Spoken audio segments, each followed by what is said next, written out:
আমার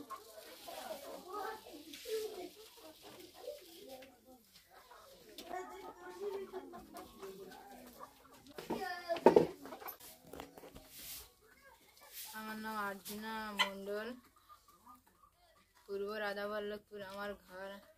আমি খুব গরিবের সংসারে থাকি। আমার স্বামী অভাবে লোকের কাছে জমি নিয়ে আগাম নিয়ে চাষ করে খায়। নিমপি রাজমণিতে আমি যোগাযোগ করে টানি নিয়ে আমি মুরগি টানি দিয়েছি। মুরগি আমার দেওয়া হয়েছে। সেই মুরগি আমি বড় করে তার সাথে আমার ওষুধ দেওয়া হয়েছে, ওষুধ খাবার দেওয়া করে বিক্রি করে 4 মাস বাদে আমি বিক্রি করে তাকে আমার লাভ হয়েছে। তারপর আমাকে খুশি হয়ে আমাকে মুরগি আরে দেওয়া হয়েছে। সেই মুরগি আমি এই বড় করছি। এখন বড় করে